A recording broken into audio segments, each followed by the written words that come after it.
गत सोमवार ठारू निखोज थिबा जणे व्यक्तिंक गलित मृतदेह पोखरी उद्धार करिसंती अग्निशम बाहिनीर कर्मचारी। केन्दुझर जिला बारिया थाना अंतर्गत जाली ग्रामर भरत नायक गत सोमवार दिन काम करने कही घर बाहरी जाइथिले भी आउ घर को फेरी नथिले। तेणु परिवार लोक माने तांको विभिन्न स्थान रे खोजाखोजी करी संधान न पाइबारु पुलिस को सूचना देइथिले। हेले आज सकाळु तांको गलित मृतदेह पोखरी रे भासुथबा देखि ग्रामवासी माने प्रथमे तांको परिवार लोकंकु जणाइथिले।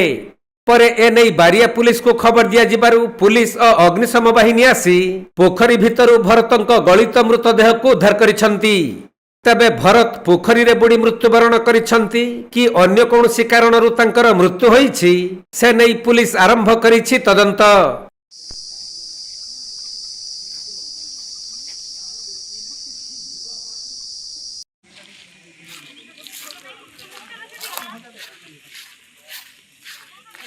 केन्दुझर जिल्लारू दीपेश कुमार बेहेरांक रिपोर्ट, कोणार्क लाइव।